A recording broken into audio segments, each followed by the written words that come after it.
Hi there, this is Amos, and we're now continuing with change orders. We're moving on to the change order summary sheet.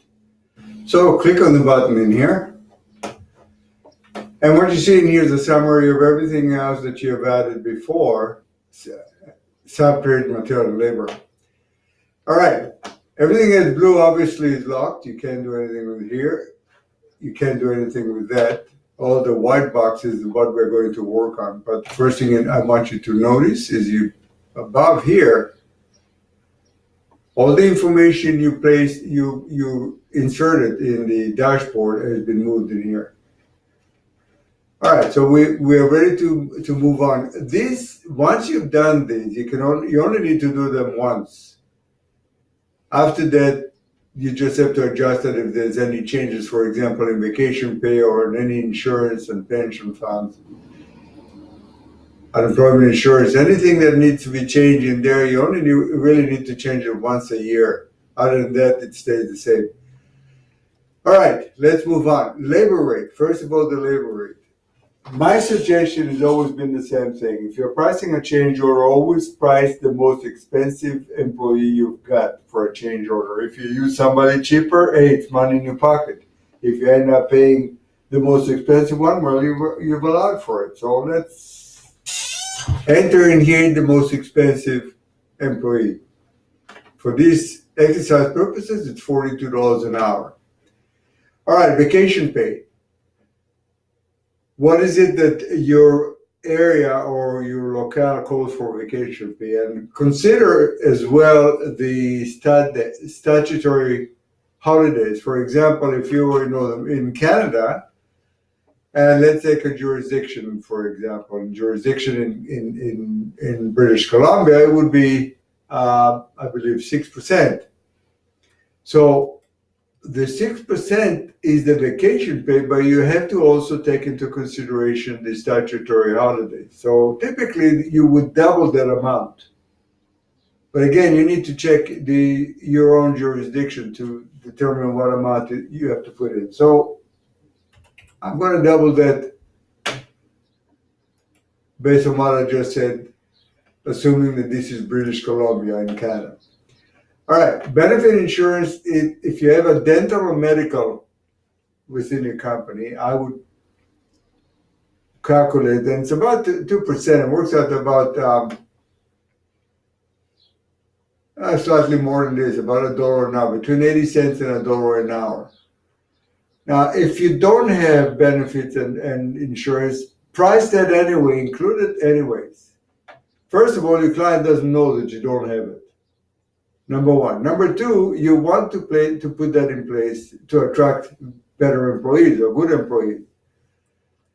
So being proactive, allowing for it here, of course, allows you to eventually create a system for your or a medical or medical and dental system for your employees. All right, pension contribution, again, that depends on the area you're in and any government pension fund that you have to pay into or any personal fund. I want to go back a little bit here again. When we talk about the rate in here, make sure that you put in here the net rate, the actual net salary you're paying, not the charge out rates, because you're adding all these components into it. If you put the charge out rate, you're not duplicating. So again, the most expensive employee, net paid. All right, overtime, this is a calculation of if you're paying 1.5 times or 2 times or 0, in other words, double time, or if you pay no overtime. So if I paid no overtime, I put 0, and you see it's gone to 0 in here. Workers' compensation against your jurisdiction governed. Safety, 3% is a good average. Okay, and remember, this has to do with your jurisdiction. In Canada, for example, 3% covers the cost of safety meetings and safety paper trails and safety supervision, all of that safety gear, that would cover it. Again, that number has to be adjusted based on your own jurisdiction. If you don't have any coverage in your jurisdiction, then allow 3%. That's a good rule of thumb. Okay, small hand tools, 2%. We covered that in estimating. That is almost cast in stone.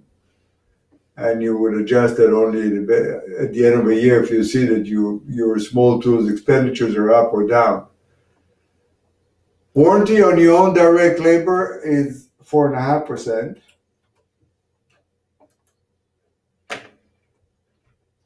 Small power tools should be 2%, 2.5% as well, 2.5%. So that's any small tools that you carry within your with your crew, for example, anything that's motorized. That's what we call small power tools.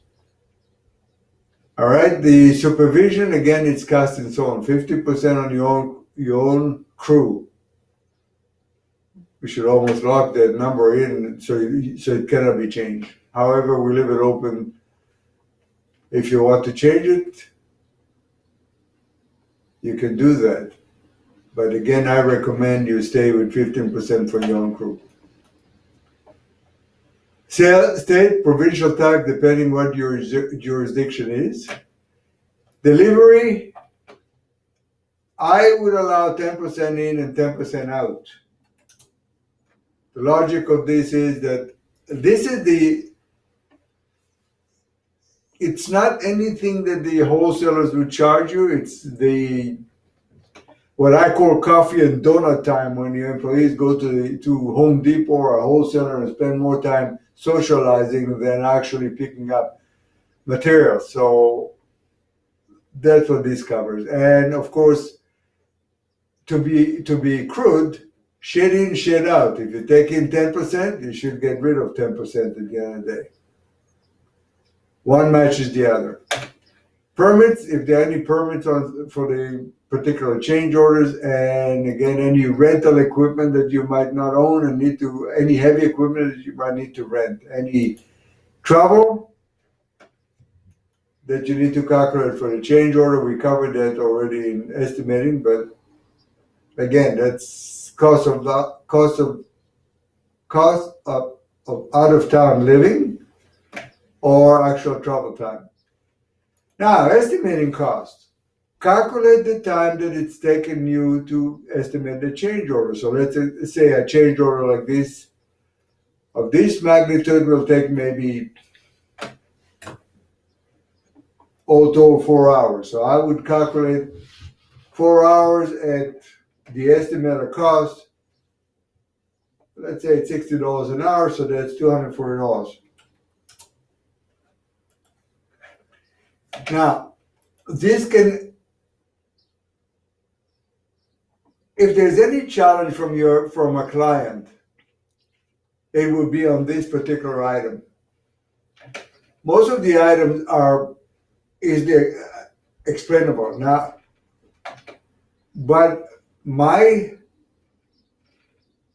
position is with this is that estimating is an overhead as long as my estimator is estimating new projects. But when my estimator is taken away from new project and is dedicating time to this change order, that makes him cost of goods.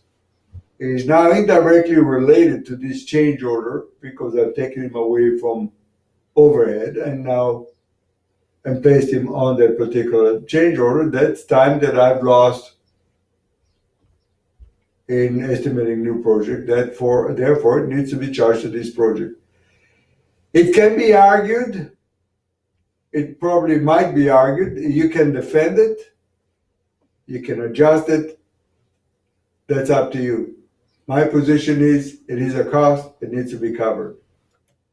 Okay, that's it for part 1 of this tutorial.